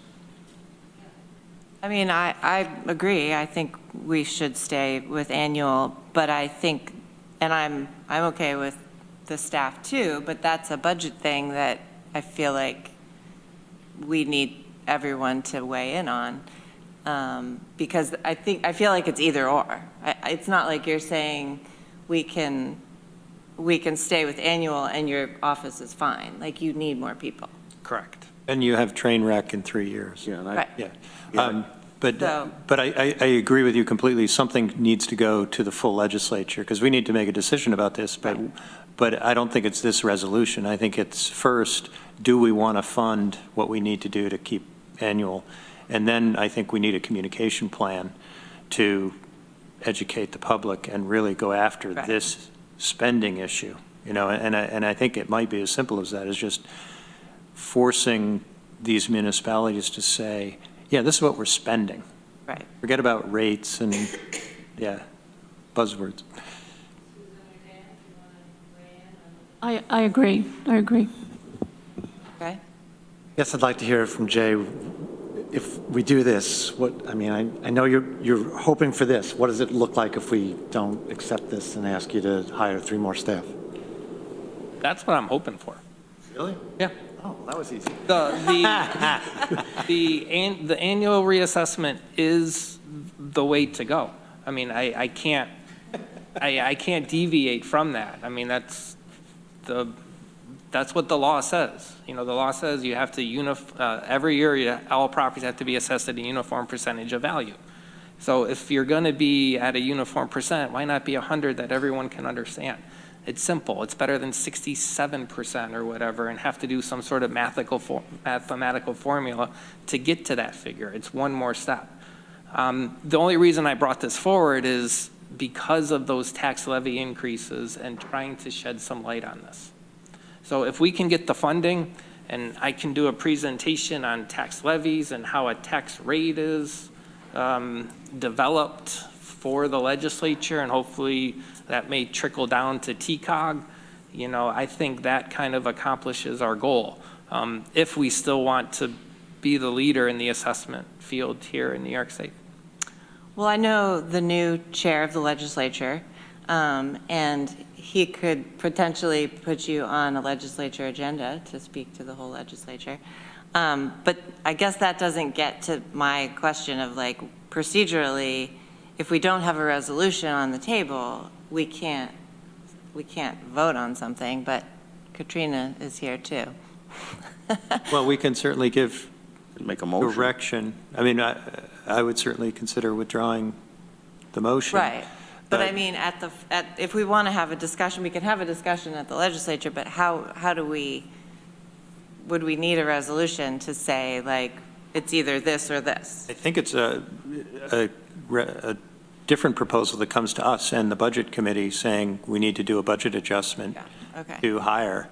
And I think then what we would ask Jay to come back and do together with Dominic, perhaps, if I can, is give us a communication strategy, because this is something that the whole county population needs to understand, and it's really boring, you know, and you know, And anytime you're this and many Jay numbers keeps on a raising page, it's really taxes. boring. Mike? I think certainly Bridget needs to carry back the feeling of our committee back to administration, and they need to work with Jay to come up with some kind of a possible resolution, you know, or a funding resolution or whatever it's going to take next. And I think that would be the next step, and then that can come back to this committee, and we can vote it up or down. Okay, that makes sense. Susan? I wanted to support Rich's suggestion, and I'll just say that this is something that I get a lot of questions about from people in my district. And while you're explaining it, I understand it very well. But then when I try to explain it to them, I don't do a very good job of it because it's so complicated. So I think additional staff seems to me trying to go for that is the most important thing. And communication. Okay, so then, would you like to withdraw your motion? I'd like to withdraw my motion. Okay, great. I don't know who seconded.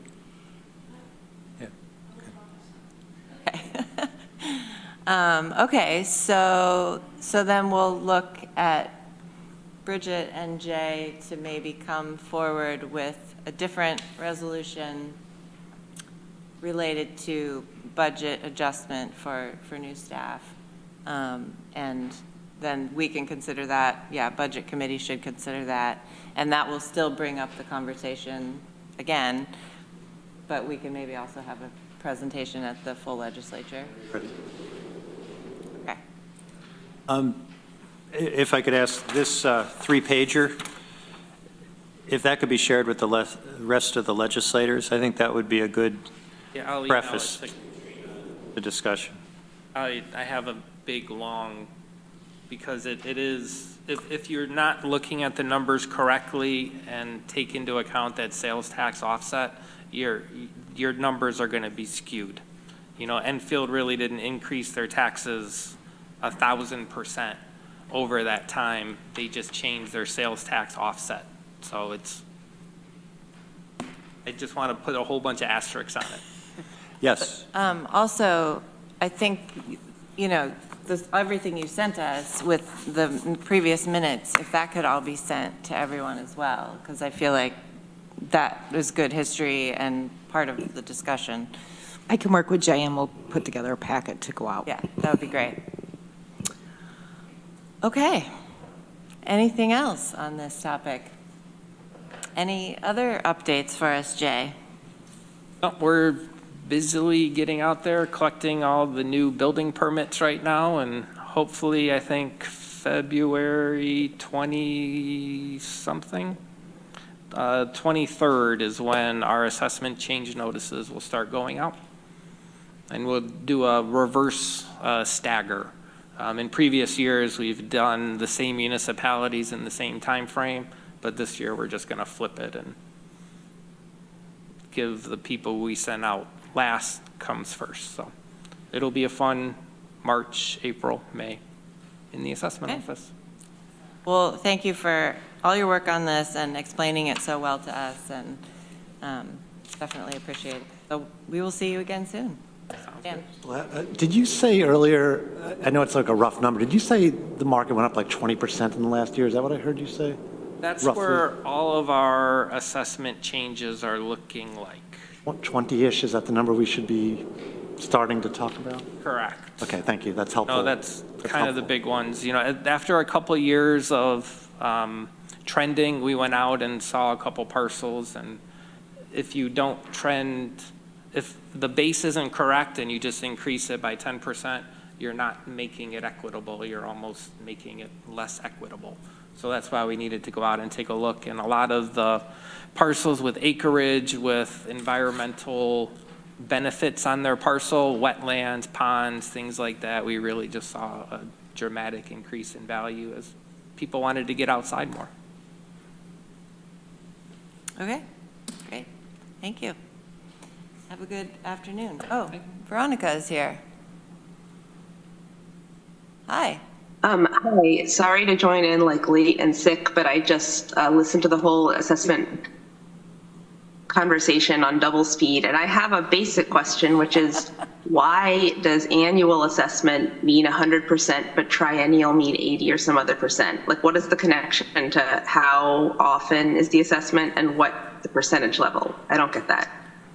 Yep, so the percentage level in a non-reassessment cycle, it's really just you're looking at the assessment roll and saying the assessments are X percentage of what their market value is. So that's kind of like before we did all of the work. So in July of 2023, I looked at the assessment roll, compared our properties that sold to the assessed price and said, all right, all told, we're probably at around 80% of value. So we need to go out and reassess those properties. So we could have done nothing and just changed our level of assessment from 100% to 80%. But being the good county we are and staying with annual, we said, all right, we need to go out, reappraise all of these parcels and bring that fractional value, which is probably close to 80%, up to 100%. It's the most transparent. Everyone can understand 100%. They don't have to do something to figure out what market value their assessment means. So just to make sure I understand, so 100% assessment means like if you give an say your property is assessed for $200,000, that means that we think that your property value is $200,000 and we're pretty confident about that. Correct. Whereas for the same property, if it were 80% assessment, you'd say, we think that 80% of your property value is $160,000. And also we're only 80% confident in that your actual value is 200,000 because we did not go out and check it. I we don't have enough. Yeah, I wouldn't say the 80% confident, but if you're not looking at parcels, your accuracy of that value is going to falter over time. You know, the first year you may still be fine. The second year, you're getting into where parcels change in value more often. The third year, yeah, you're going to be outdated in that value, and ultimately they're going to end up paying more or less than their fair share of taxes. And that's really what the assessment is just making sure everyone's paying not more than what they should and not less than what they should. So is there some correlation between a lower percentage level of assessment? Veronica, we literally have like 7 minutes left and we still have some things to do. So Sorry, I'll leave it. Can you maybe talk to Jay offline? Yes. Thanks. Give me a call anytime or stop by. We'll be there. Thank you. Thanks again, Jay. We added this discussion about the public speaking at meetings and the blue cards, but I think I'd like to just wait and talk about it because I feel like that will be another conversation and I don't want to keep people long. So remind me to add that to next month. But let's go through any reports from our departments here. I just wanted to remind everyone, legislators, that the NISAC conference is at the end of February, and Jordan had sent out an email, so I don't know what the deadlines are, but if you want to attend, probably pretty soon, you need to let her know about that. And then I just wanted to thank the committee and all of the staff for having a good year at Government Operations. It was the year that we won the Spirit Award, and if you are a part of this committee next year, we're going to go for 2 years in a row. But seriously, thank you, and thank you to the clerks and all the work that you all do. We couldn't do this all without all of you here. County Administrator. Thank you, and Happy New Year. Just a few brief updates as we move into the new year. So Dominic is working hard with department heads to pull together the presentation of highlights from last year from all the departments, and Lisa, our county administrator, will be presenting that at the January 16th meeting of the legislature. County administration is currently working on pulling together our own goals for 2024, which will be shared with this committee, and I believe other departments will be doing the same and sharing with their respective committees. Also in county administration, we'll be looking to conduct performance evaluations for all department heads as well as our county administration staff within the first quarter of 2024. So we'll be looking at the tool, making sure that that reflects what we want to evaluate, and setting up those meetings. In the realm of policy updates and reviews, we'll be prioritizing, we'll have several policies related to IT, specifically in light of the conversations that were had at the cybersecurity workshop. So those will be coming through, so look forward to those. We'll probably have about 7 or 8 related to IT coming through. We'll also have another policy coming through as we work to centralize our grants application and administration policy and procedures for the county. This has come as a recommendation from our grants consultant, and we're in the process of fine-tuning our draft policy, and we hope to have that to you over the next month or so. And then finally, we did have a 2-day strategic planning work session with all of our department heads in early December. It was great, a lot of really great conversation. We worked with a consultant to build upon the various strategic goal areas that were developed by you as the legislature during your work session. We were able to come up with some objectives, draft objectives within each of those goal areas, and the next phase will be to pull together some subgroups to have more focused conversations on those strategic objectives, as well as some performance measures. So that process is moving forward, and it's really coming together nicely. I'm excited to share the next iteration of that with you all soon. And that's all I have. Great, thank you. Questions for Bridget? All right, well, you have a lot to look forward to this year. Thank you. County Attorney, Holly. All right, good morning. Nothing much more to report since my report to the full legislature on Tuesday evening, other than we have had our job posting for a paralegal aide posted for 2 weeks, about 2 weeks now. And unfortunately, we only have one applicant. But the job posting is supposed to run, I believe, through the end of this month. So we're hoping that we get some more applicants so that we can get another person in our office. Yeah, all right, we're all hoping that. Questions for Holly? All right, thank you. Lori, Director of Finance. Thank you. As of this morning, we currently have 41 properties in the in-rem foreclosure process. 17 of those are residential. And just to give you an update, we are entering a very busy time for the finance office. Although all of you are moving into a new year, we're in 2 years now. So we start working on closing out the year. It'll take us through May when the auditors come. So for the next few months, we will be living in 2 years. So if I say 23 and it might be 24, I don't know what year it is, but we'll be very busy the next few months. All right, thank you. Yeah, Rich. 41 properties is down pretty far from where we started. Were we at 58? I can't remember if it was 58 or 56, yeah. All right, other questions for Lori? All right, thank you very much. Communications Director, Dominic?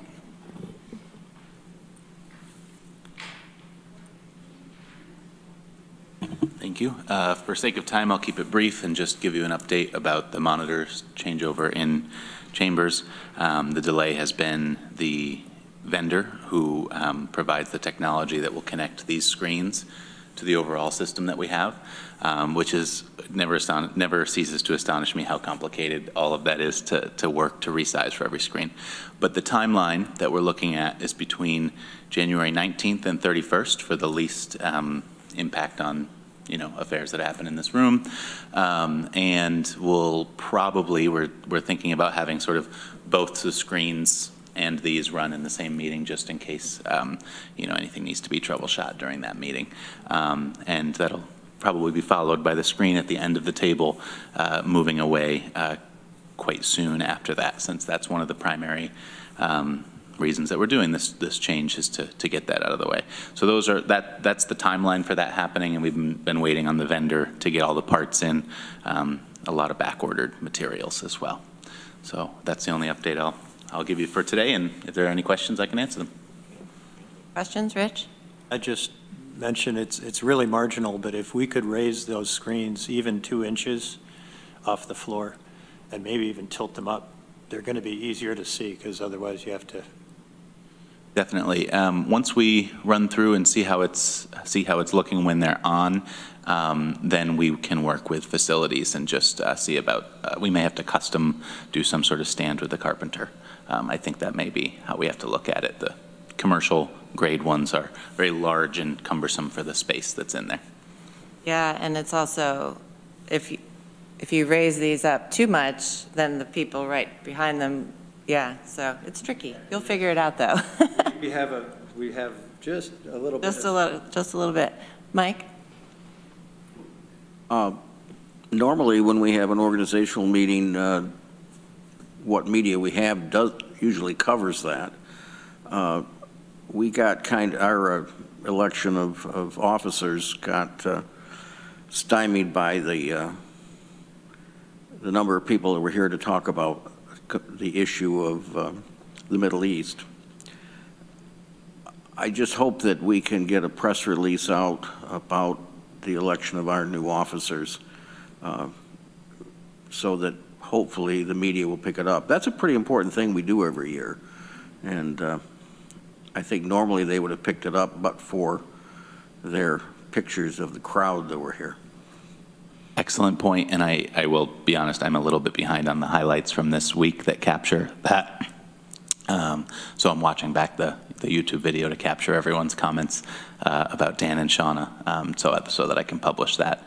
That should be prepared today or tomorrow, but yeah, I'm a little bit behind on that. Thank you. Yep. Okay, anything else for Dominic? Any updates or comments from committee members? All right. Anything else before the committee today? Mike? I noticed that our Chief Diversity Officer is here, Charlene, and I just wondered, should she be added onto the list of reports for the committee next year? I mean, that's fine with me, but I think that would be administration, and she could decide if because she doesn't attend every meeting, but she would be welcome to. Well, I just don't want to overlook the fact that she's here. Yeah, definitely. Well, maybe we can talk more about that if you want to have a regular spot. Okay. Because we have the Deputy County Administrator as well as the Administrator. Okay, excellent. All right, well, Happy New Year. Thank you all, and we are adjourned.